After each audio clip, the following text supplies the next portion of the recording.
നമസ്കാരം.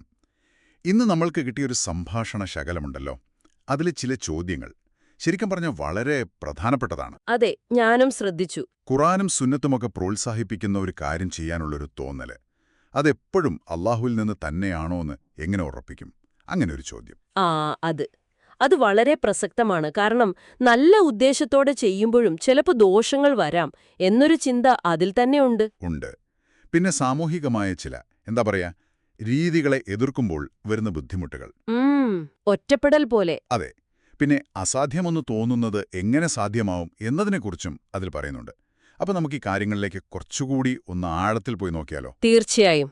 ആദ്യത്തെ ചോദ്യത്തിൽ തന്നെ തുടങ്ങാം. ഈ പ്രചോദനം ദൈവത്തിൽ നിന്നാണോ എന്നുള്ളത്. അതെ. അവിടെ ശരിക്കും ശ്രദ്ധിക്കേണ്ട ഒരു വാചകമാണ് ഖുറാനും സുന്നത്തും പ്രോത്സാഹിപ്പിക്കുന്നത് എന്നത്. കാരണം ത്തിൽ ഖുറാനും സുന്നത്തും പ്രോത്സാഹിപ്പിക്കുന്നതെന്നതിൽ പലർക്കും പല അഭിപ്രായങ്ങളുണ്ട്, പല വ്യാഖ്യാനങ്ങളും വരാം. ശരിയാണ്. അത് നമ്മൾ കാണാറുണ്ടല്ലോ. നിങ്ങൾ പറഞ്ഞ പോലെ നല്ല ഉദ്ദേശമാണെന്ന് പറഞ്ഞിട്ട് പോലും ചിലപ്പോ ഖുറാനും സുന്നത്തും തന്നെ ഉദ്ധരിച്ച് ദോഷകരമായ കാര്യങ്ങളെ ന്യായീകരിക്കുന്നത്. അതെ. ചില സ്ത്രീവിരുദ്ധമായ വാദങ്ങൾക്കൊക്കെ ചില ഹദീസുകളോ ആയത്തുകളോ അടർത്തിയെടുത്ത് ഉപയോഗിക്കുന്നത് കാണാം. അപ്പൊ പിന്നെ എങ്ങനെയാണ് ശരി കണ്ടെത്തുക? അതാണ് ചോദ്യം. അവിടെ നമ്മൾ മനസ്സിലാക്കേണ്ട ഒരു അടിസ്ഥാന കാര്യമുണ്ട്. ഈ ഖുറാന്റെയും സുന്നത്തിന്റെയും ശരിക്കുള്ള ലക്ഷ്യമെന്താണ്? അത് നമ്മളിൽ സ്വാഭാവികമായിട്ടുള്ള ഒരു നന്മയുണ്ടല്ലോ, ഒരു നീതിബോധം. അതിനെ കണ്ടെത്താനും വളർത്താനുമാണ് സഹായിക്കേണ്ടത്, അല്ലാതെ അതിനെ മറികടക്കാനോ ഇല്ലാതാക്കാനോ അല്ല. അതായത് സാഹചര്യത്തിൽ നിങ്ങൾക്ക് അനീതിയായിട്ട് തോന്നുന്നു. അങ്ങനെ തോന്നിയാൽ നിങ്ങളുടെ ഉള്ളിലെ ആ നീതിബോധത്തിനാണ് നിങ്ങൾ പ്രാധാന്യം കൊടുക്കേണ്ടത്. ആ വാക്യങ്ങളെക്കാളും ഹദീസിനേക്കാളും ഒക്കെ പ്രധാനം അതാണ്. അപ്പൊ ആ പറഞ്ഞ വാക്യങ്ങളെയോ ഹദീസുകളെയോ തള്ളിക്കളയണമെന്നാണോ? തള്ളിക്കളയണമെന്നല്ല, ഒരുപക്ഷെ ആ വാക്യവും ഹദീസും അതിൻ്റെതായ ഒരു സന്ദർഭത്തിൽ ശരിയായിരിക്കാം. എന്നാൽ ഇപ്പോഴത്തെ സാഹചര്യത്തിൽ അത് പ്രയോഗിക്കുന്നത് അനീതിയാണെന്ന് നിങ്ങളുടെ മനസ്സ് പറയുന്നുണ്ടെങ്കിൽ ആ മനസ്സാക്ഷിക്കാണ് വില കൊടുക്കേണ്ടത്. ഓരോന്നിനും അതിൻ്റെതായ കോണ്ടെക്സ്റ്റ് ഉണ്ട്. ശരി. അപ്പോ നമ്മുടെ വിവേചന ബുദ്ധിയും നീതിബോധവും അതും ഈ മതഗ്രന്ഥങ്ങളെ മനസ്സിലാക്കുന്നതിൽ ഒരുപോലെ പ്രധാനമാണ്. രണ്ടും ഒരുമിച്ച് പോകണം. കൃത്യമായി. അവ രണ്ടും വേറിട്ട് നിൽക്കുന്ന ഒന്നല്ല. നിങ്ങളുടെ നീതിബോധവും ഗ്രന്ഥങ്ങളെക്കുറിച്ചുള്ള അറിവും ചേർത്ത് വെച്ചാണ് ഒരു തീരുമാനത്തിലെത്തേണ്ടത്.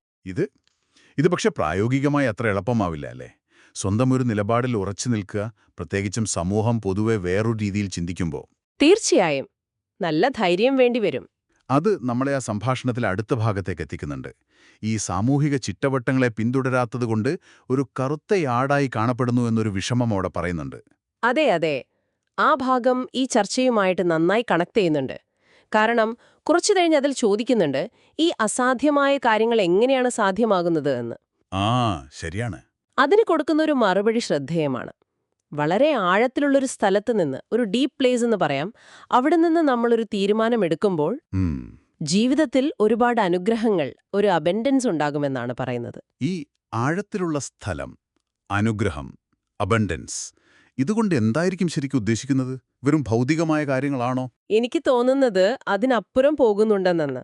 നമ്മുടെ ഏറ്റവും അടിസ്ഥാനപരമായ മൂല്യങ്ങൾ, നമ്മുടെ ഉള്ളിലെ സത്യം, അതിനോട് ചേർന്ന് നിൽക്കുന്ന തീരുമാനങ്ങൾ എടുക്കുമ്പോൾ കിട്ടുന്ന ഒരു തരം സമാധാനം. ഒരു വ്യക്തത. അതെ, ഒരു വ്യക്തത, ഒരു ഊർജം, പുതിയ വാതിലുകൾ തുറന്നു കിട്ടുന്നത്, അതൊക്കെ ആവാം ഈ അബണ്ടൻസ്. മറ്റുള്ളവർ എന്തു വിചാരിക്കുമെന്ന ഭയം അല്ലെങ്കിൽ സാമൂഹിക സമ്മർദ്ദം, അതിനു വഴങ്ങിയെടുക്കുന്ന തീരുമാനങ്ങൾ ഒരുപക്ഷെ നമ്മളെ തെറ്റായ ദിശയിലേക്ക് കൊണ്ടുപോയേക്കാം എന്നും അവിടെ സൂചിപ്പിക്കുന്നുണ്ട്. അപ്പോൾ ചുരുക്കത്തിൽ മറ്റുള്ളവരുടെ വാക്കുകൾക്കും അഭിപ്രായങ്ങൾക്കും അപ്പുറം നമ്മുടെ ഉള്ളിലേക്ക് നോക്കി അവിടെ നിന്ന് കിട്ടുന്ന ഒരു സത്യസന്ധമായ തോന്നലിനനുസരിച്ച് ജീവിക്കാൻ ശ്രമിക്കണം. അതാണോ? അതെ, അതാണ് പ്രധാനം. നിങ്ങളുടെ ഉള്ളിലെ ആ സത്യത്തിനും നീതിബോധത്തിനും പ്രാധാന്യം കൊടുത്ത് ജീവിക്കുമ്പോൾ പുറത്തുനിന്നുള്ള അംഗീകാരത്തെക്കാൾ വലിയൊരു ശക്തി അത് തരും. യഥാർത്ഥ മാർഗദർശനം ഒരുപക്ഷെ അതാവാം. അപ്പോൾ നമ്മൾ ഇന്ന് ഈ സംസാരിച്ചതിൽ നിന്ന് എനിക്ക് മനസ്സിലായത്, ഈ മതപരമായ വഴികാട്ടലുകൾ പിന്തുടരുമ്പോഴും നമ്മുടെ സ്വന്തം ചിന്തയും നീതിബോധവും എത്ര പ്രധാനമാണെന്നാണ്. ശരിയാണ്. അതുപോലെ മറ്റുള്ളവരുടെ സമ്മർദ്ദങ്ങളെ പേടിക്കാതെ നമ്മുടെ ഉള്ളിലെ ശരികൾക്കനുസരിച്ച് ജീവിക്കാൻ ധൈര്യം കാണിക്കുമ്പോൾ ഒരുപക്ഷെ നമ്മൾ പ്രതീക്ഷിക്കാത്ത സാധ്യതകൾ മുന്നിൽ തുറന്നു വന്നേക്കാം. തീർച്ചയായും. ഈയൊരു കാഴ്ചപ്പാടോടെ ആ സംഭാഷണത്തെ ഒന്നുകൂടി സമീപിച്ചാൽ കൂടുതൽ വ്യക്തത കിട്ടുമെന്ന് തോന്നുന്നു. ഉറപ്പായും. അപ്പോൾ കേൾക്കുന്ന നിങ്ങൾക്കായി ഒരു ചിന്ത. നിങ്ങളുടെ ഏറ്റവും ആഴത്തിലുള്ള സത്യം, നിങ്ങളുടെ നീതിബോധം, അതിനനുസരിച്ച് ജീവിക്കാൻ നിങ്ങളൊന്ന് ശ്രമിച്ചു നോക്കിയാൽ ഒരുപക്ഷേ അത് നിലവിലുള്ള ചില ചിട്ടവട്ടങ്ങളെയോ പൊതുധാരണകളെയോ ഒക്കെ ചോദ്യം ചെയ്തേക്കാം. അങ്ങനെ ചെയ്യുമ്പോൾ നിങ്ങളുടെ ജീവിതത്തിൽ എന്തെല്ലാം പുതിയ സാധ്യതകൾ തുറന്നു വരും എന്നാണ് നിങ്ങൾക്ക് തോന്നുന്നത്. ഒന്ന് ആലോചിച്ച്